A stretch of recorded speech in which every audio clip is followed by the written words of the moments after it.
누군가 부를 얻으면 누군가는 부를 잃는다. 돈의 가치가 궁금하거든 돈을 조금 빌려보라. 돈을 빌리러 가는 것은 슬픔을 빌리러 가는 것이다. 벤자민 프랭클린.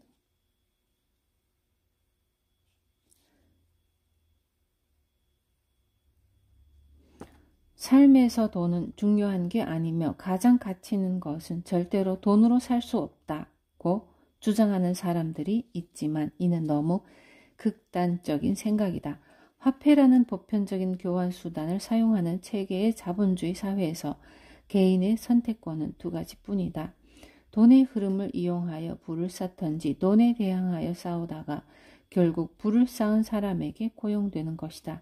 적어도 불행하지 않은 삶을 살기 위해서는 부의 법칙을 무시해서는 안 된다.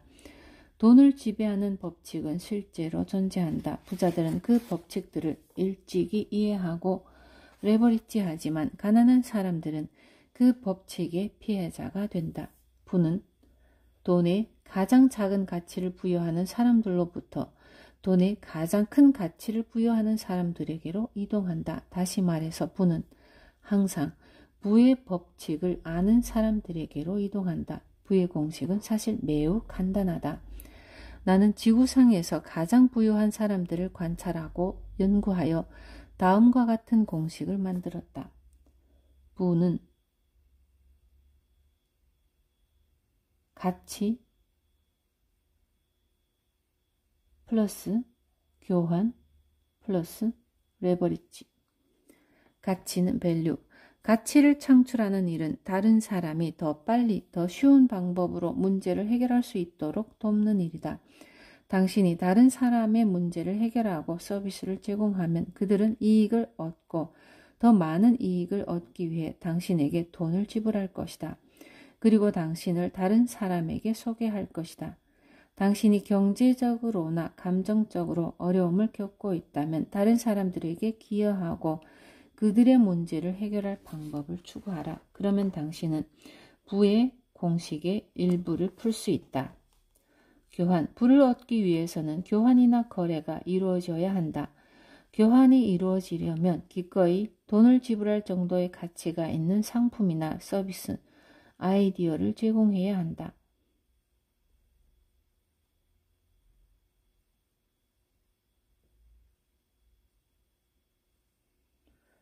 또한 교환이 성립하기 위해서는 서로 공정한 거래라고 납득해야 한다. 거래가 공정하지 않으면 어느 한쪽의 삶의 재정적 공백이 만들어지기 때문이다. 받기만 하고 주지 않는 것이 허용되는 사회에서는 공정한 교환이 일어나지 않는다. 공정한 교환 없이 상대에게 가치를 제공하기만 한다면 감정적인 불만이 쌓이게 되고 그것은 역으로 가치 창출을 감소시킬 것이다. 장기적인 가치를 창출할 수 있는 재정적 공급이 사라지기 때문이다.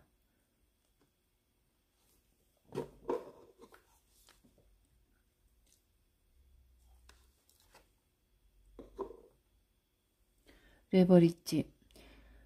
레버리지를 풀어 말하면 가치 창출을 위한 규모와 속도의 법칙이다. 당신이 사회의 문제를 해결할수록 교환할 수 있는 재화의 양은 증가하며 교환의 기회는 늘어난다.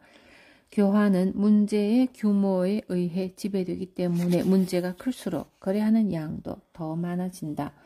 더불어 당신과의 교환을 공정하게 여기는 사람이 많아질수록 레버리지의 범위를 확장할 수 있다. 반대로 가치를 창출하지 못하고 문제를 해결하지 못하면 레버리지를 확장할 수 없다. 도리어 부정적인 평판 탓에 불리한 요소들만 확장될 것이다.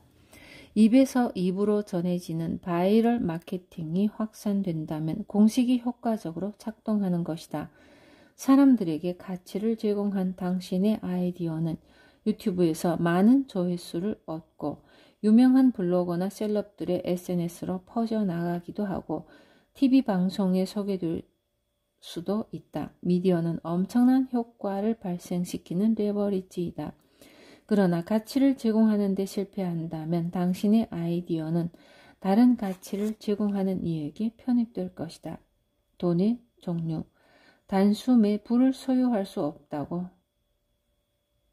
하더라도 겸손한 자세로 흔들리지 않고 부의 공식을 따른다면 결국 막대한 부를 끌어들이게 된다. 그리고 그 전에 먼저 자신이 보유한 자산의 종류와 성격을 살펴봐야 한다. 유동성 현금. 유동성 현금은 말 그대로 유동성 있는 자금을 의미하며 주기적으로 지불되어야 하는 고정 비용과 간접비에 사용되는 돈이다. 급여와 이자와 수수료 또는 정기 예금이나 배당금 등에 사용된다. 유동성 현금을 늘려가는 조직은 꾸준히 성장한다. 즉각적으로 움직이는 현금의 흐름을 시스템화하고 자동화해야 시간을 소비하지 않고 투자할 수 있다. 자본금은 현금이나 주식 등의 자산을 말한다. 유동성이 적은 현금, 계약금, 담보물 등이 여기에 해당된다. 자본금은 여러 변수로부터 자산을 보호한다. 증권이나 보통 예금은 자본금에 해당되지만 자녀 비용이나 가처분 비용은 포함되지 않는다. 당신은 안전 자산과 순자산을 증식시키기 위해 반드시 자본금을 보존하거나 증가시켜야 한다. 당신은 저축, 예금, 보증금, 연금, 주식의 형태로 자본금을 소유하고 있을 것이다. 부동산은 임대 수입을 발생시키고 저축은 이자가 붙고 연금은 매달 일정 액수를 지급받고 주식과 지분은 배당금을 발생시킨다. 자본금을 방치하지 말고 전략적으로 사용하여 소득을 생산하라. 부채를 해결하거나 매달 상환하여 잠재적 위험 요소를 줄여라. 유형 자산은 금, 자동차, 시계, 보석, 미술품, 와인, 골동품 같은 유형의 물건을 말한다. 에르메스 핸드백이나 앤틱 가구 등은 가치가 매우 높은 물적 자산이다. 전쟁, 테러, 환율 폭락 같은 극단적인 상황으로부터 당신을 보호하기 위해 재산을 유형 자산의 형태로 분산하여 보유할 수 있다. 나는 시계를 좋아한다. 몇 가지 브랜드의 시계를 연구하고 수집하는 것을 즐긴다. 그 시계들은 나의 부를 보존하면서 가치도 증가하고 있다. 또한 보석, 악기 등 시간이 지날수록 가치가 높아지거나 높아질 가능성이 있는 유형 자산 투자함으로써 소비 욕구와 투자를 통합할 수 있다.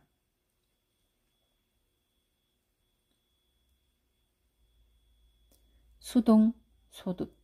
수동소득은 불로소득이다. 당신이 돈을 벌기 위해 열심히 일하지 않아도 저절로 들어오는 소득이다.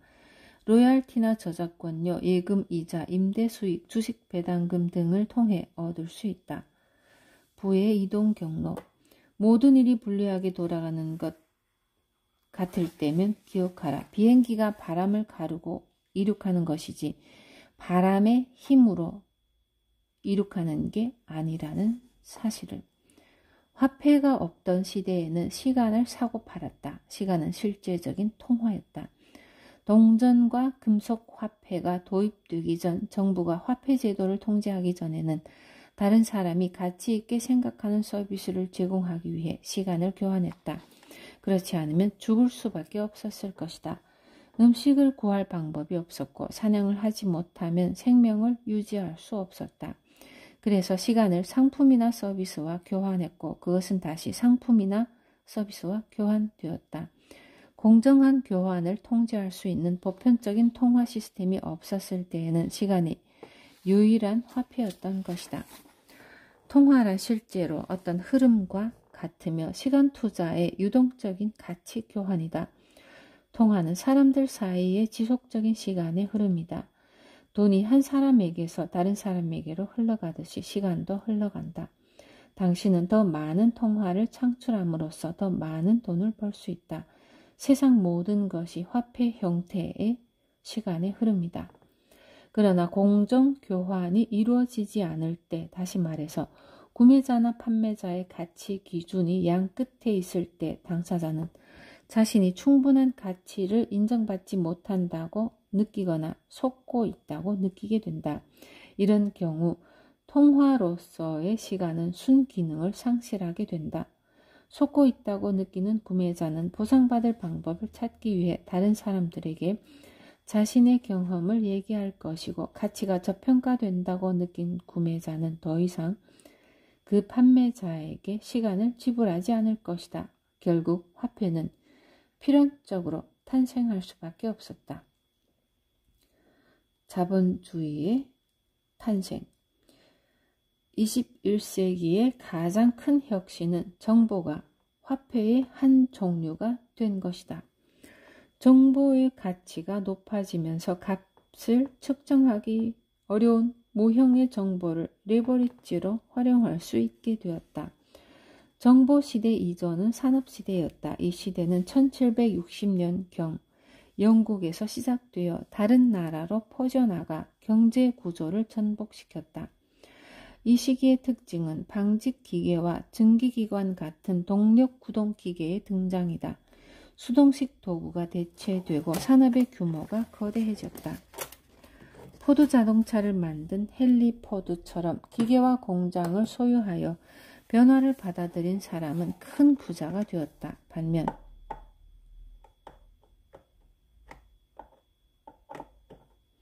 기계를 레버리지하는 법을 몰랐던 사람은 퇴보할 수밖에 없었다.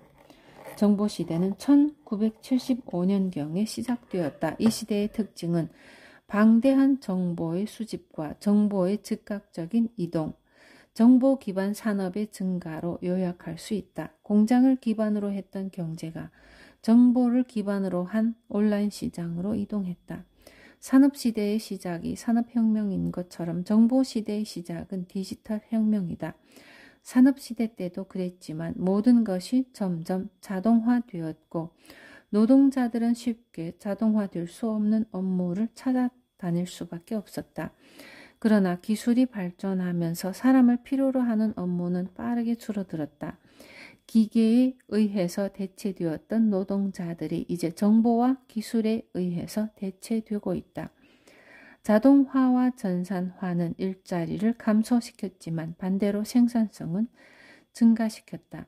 노동 인구에도 크게 영향을 미쳤다. 예를 들면 미국의 경우 1972년 1월부터 2013년 8월까지 제조업에 종사하는 노동자의 숫자가 1750만 명에서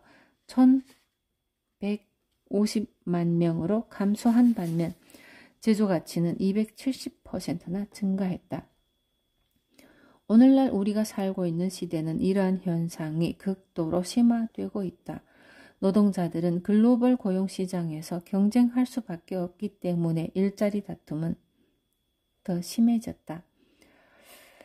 육체노동 계층과 연관된 일자리는 아웃소싱 되거나 자동화됨으로써 설 자리를 잃었고 양도 급격히 감소했다. 정보시대에 일자리를 잃은 개인들에게는 두 가지 선택이 주어졌다. 지식 근로자 그룹에 합류하거나 단순한 기술이 필요한 업종이나 낮은 임금을 주는 서비스 직종에 정착해야 했다. 대부분이 후자에 속했다. 양극화된 선택을 할 수밖에 없었다. 정보시대가 불과 40년 전에 생겨났다는 것은 놀라운 사실이다. 산업시대는 정보시대가 시작되기 215년 전에 시작되었다. 여전히 변화는 빠르고 사람은 소모되고 있다. 변화를 수용하는 사람에게는 긍정적 영향을 미치지만 변화를 따라잡지 못하는 사람에게는 부정적인 결과가 더 심하게 가속되고 있다. 돈의 속도. 정보시대의 가장 큰 특징은 정보가 이동하는 속도와 그 정보에 접근하고 소비하고 공유하는 속도이다. 인류는 정보의 속도를 더 레버리지 할 수 있게 되었다. 몇 세기 전에는 정보의 속도와 말이 달리는 속도가 동일했다. 그 다음에는 배의 속도와 같았다. 다음에는 자동차, 다음에는 비행기의 속도만큼 빨리 이동할 수 있었다. 나아가 오늘날의 정보는 소리와 전파의 속도를 넘어 광섬유를 통한 빛의 속도로 이동한다. 이것은 혁신이다. 정보는 화폐이자 상품이 되었다. 당신은 이제 어느 때보다 빨리 배울 수 있다. 집에서 세계 어딘가에서 누구에게나 배울 수 있다. 어떤 것이든 독학할 수 있다. 구글은 시간을 보존할 수 있도록 편리하고 빠른 파일링 시스템으로 전 세계의 정보를 정리해준다. 당신은 어떤 정보든지 어떤 언어든지 즉시 배우고 좋아하는 뮤지션의 영상을 보며 연주를 배우고 좋아하는 스포츠 선수에게 스포츠를 배우고 좋아하는 연예인을 모방해서 자신의 스타일을 꾸밀 수 있다. SNS를 통해 그들과 통화할 수도 있고 오디오, 비디오, 텍스트 같은 다양하고 편리한 포맷으로 모든 정보에 접근할 수 있다. 블로그, 트위터, 인스타그램을 이용해 단편적인 정보도 얻을 수 있다. 빛의 속도로 이동하는 아이디어와 정보는 이전 시대의 사람들이 수십 년에 걸쳐 체득한 지식이다. 당신은 그 어떤 시대보다 빨리 자신의 가치와 능력을 뇌버리지 할 수 있다. 정보는 우리의 시간 보존을 극대화하고 비용을 최소화하는 레버리지를 가능하게 만들었다. 더불어 정보 거래는 가장 혁신적인 성장 산업 중 하나가 되었다. 이제 정보의 대부분이 디지털화 되었다. 디지털 세계에서는 1분에 2억 4천만 개의 이메일이 전송되고 3만 7천 개의 앱이 다운로드되고 6만 1141시간의 오디오가 다운로드되고 2천만 장의 사진이 업로드되고 10만 개의 트윗이 올라오며 600만 개의 페이스북 페이지가 조회되고 200만 개의 구글 검색이 이루어지며 130만 개의 비디오가 조회된다. 정보 마케팅은 전 세계적으로 1,000억 달러 이상의 가치가 있는 현대 산업이다.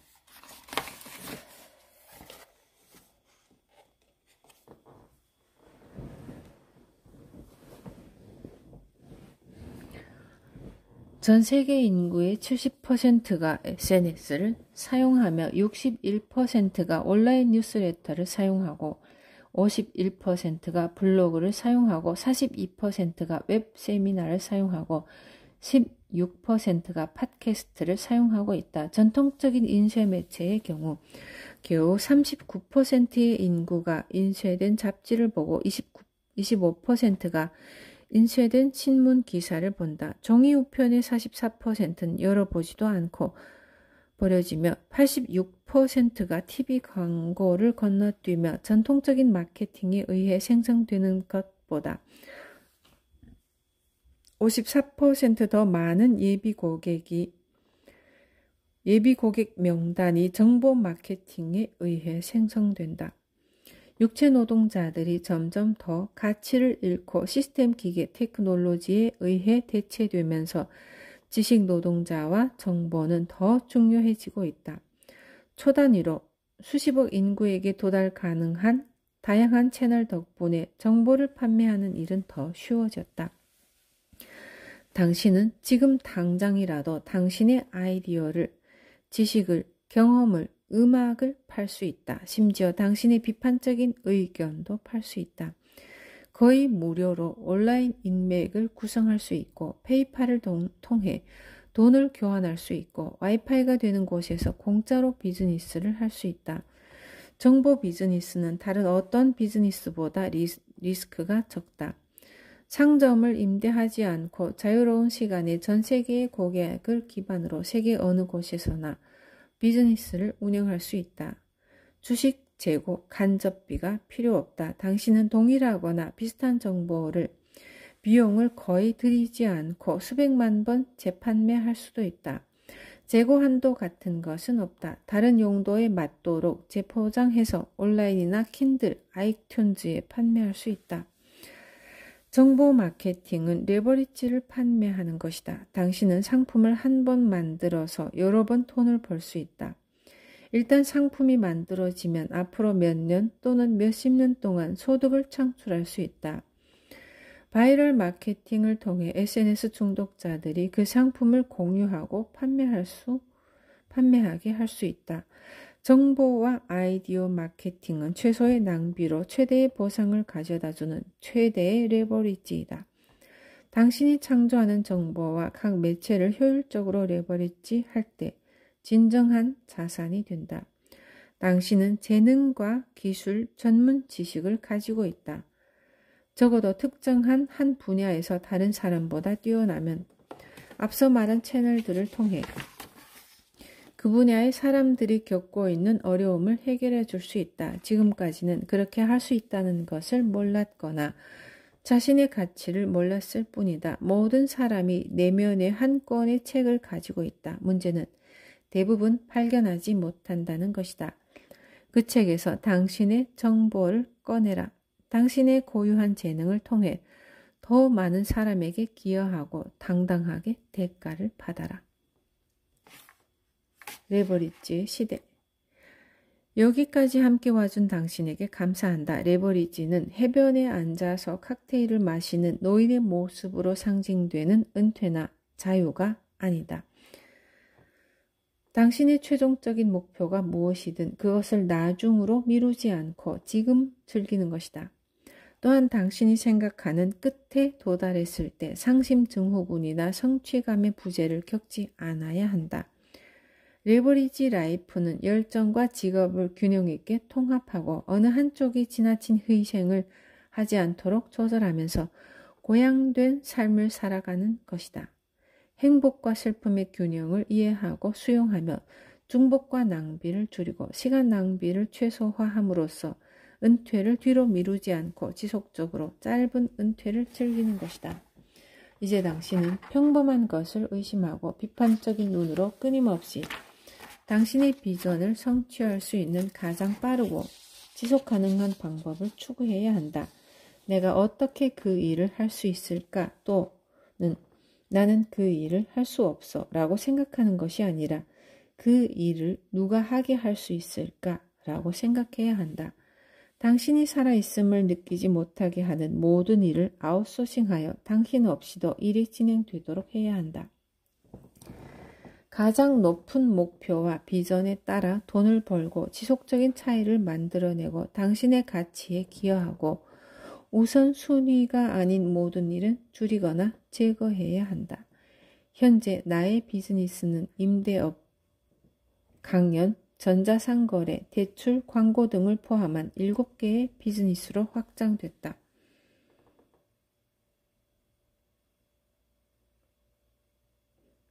처음에는 직원이 어머니뿐이었지만 지금은 100여 명의 직원이 일하고 있다. 더불어 영국뿐 아니라 여러 나라에서 매년 600회 이상의 레버리지 트레이닝 캠프를 개최한다. 단순한 자랑이 아니다. 나의 멘토들과 친구 중에는 더 큰 규모의 비즈니스를 운영하고 있는 사람도 많다. 그들은 오히려 내게 도전 의식을 키워주는 사람들이다. 만일 내가 혼자 열심히 일만 하고 살았다면 그 어떤 일도 해낼 수 없었을 것이다. 돈은 혼자 버는 게 아니다.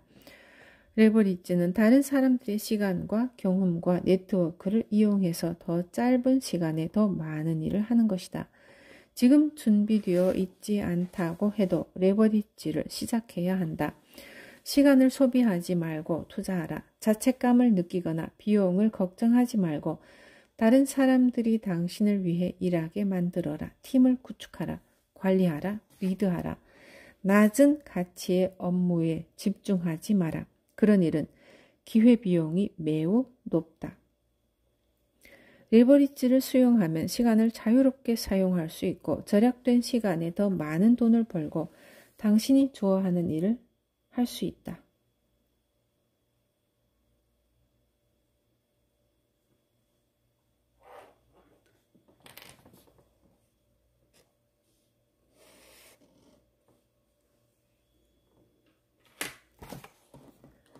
당신의 집중력을 흐트러뜨리는 모든 일로부터 당신을 분리시켜라. 다른 사람들이 당신에게 긴급한 업무를 강요할 때 NO라고 말하고 무시하라. 현재 하고 있는 업무 중에서 일부 또는 대부분을 놓지 않으면 당신은 성장할 수 없다.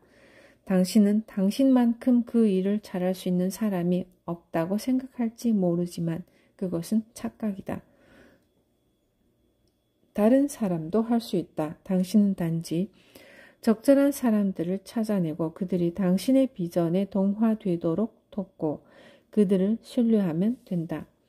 당신을 비판하는 사람들이 당신에 대해 무슨 말을 하든지 신경 쓰지 마라. 당신에게 가장 높은 가치를 가진 분야에서 성장하고 다른 모든 것들을 놓아버려라. 레버리지는 연금이나 은퇴, 영원히 오지 않을지도 모를 나중을 위해 행복을 연기하는 것이 아니라 지금 이 순간에 변화를 만들어내고 다른 사람들에게 봉사하면서 하루하루를 즐기고 원하는 일을 하면서 성취감을 느끼는 고양된 삶이다. 노년이 되어서야 할 수 있는 것이 아니다. 당신이 비전을 가지고 있는 한 이 모든 것을 지금 이룰 수 있다. 당신은 이제 선택해야 한다. 레버리지 할 것인지 레버리지 당할 것인지.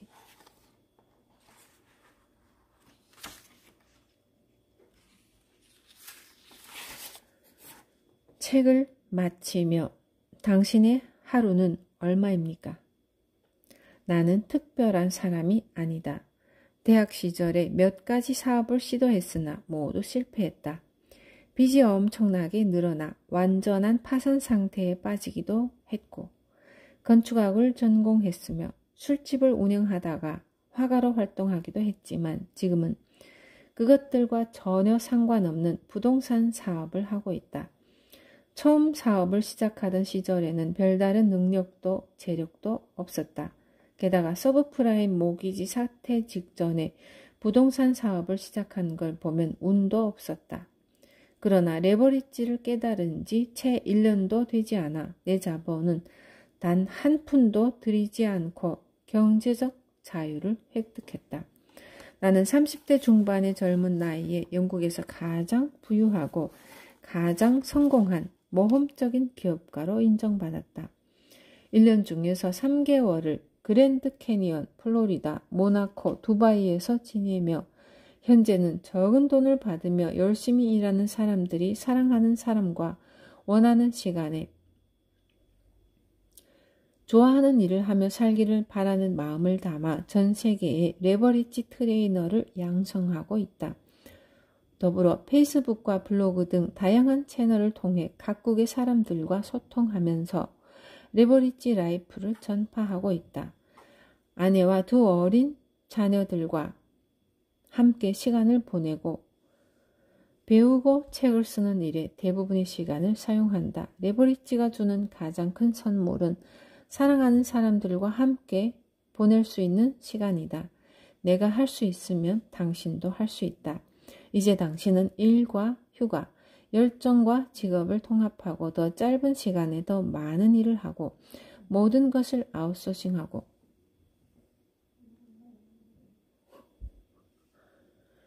당신의 이상적인 레버리지 라이프를 창조할 수 있는 충분한 지식을 갖췄다. 내가 더 빨리 레버리지를 알았다면 훨씬 더 많은 자유와 선택과 시간과 소득을 얻었을 것이다. 당신은 늦지 않았다. 삶에서 지루하고 따분한 일들을 최대한 많이, 최대한 빨리 레버리지하는 것을 목표로 설정하라. 따분한 업무 중에는 성공의 걸림돌이 될 것들이 많다. 그런 일들을 기꺼이 대신해 줄 사람을 둔 행운아가 아니라면 당신은 일주일에 수십 시간을 낭비하고 있을 확률이 높다. 백만장자들의 시간은 1시간당 700만 원의 가치가 있다고 한다. 10시간만 낭비해도 엄청난 손해이다. 백만장자들이 돈이 많기 때문에 레버리지가 가능하다고 생각할 수도 있지만 그들은 부유하지 않았던 과거에도 자신의 시간에 매우 높은 가치를 부여하고 소득 창출 업무를 제외한 나머지 일들은 레버리지 했기 때문에 백만장자가 된 것이다. 이제 당신도 삶을 낭비하는 일들을 하나씩 제거해야 한다. 레버리지를 사치로 생각하지 말고 반드시 해야 할 일로 생각하라. 나는 이 책에 나의 모든 것을 쏟아부었다. 이 책이 하나의 혁명이 될지 누가 알겠는가? 내가 할 수 있다면 당신도 할 수 있다. 당신이 하고 싶은 일이 무엇이든 레버리지를 활용하면 어느 곳에서나 원하는 시간에 그 일을 할 수 있다. 어떤 수준의 부와 자유를 원하든지 그것을 가질 수 있다. 매년 여름을 시원한 해변에서 보내고 지독하게 추운 겨울은 세계에서 가장 따뜻하고 아름다운 장소에서 보낼 수 있다. 사랑하는 가족들과 시간을 함께 보내면서도 혼자만의 시간을 즐길 수도 있고 돈을 벌 수도 있고 돈을 환원할 수도 있고 세상을 변화시킬 수도 있다. 모든 건 당신의 선택에 달렸다. 나는 언젠가 당신이 내게 레버리지로 성공한 이야기를 들려줄 수 있기를 염원한다.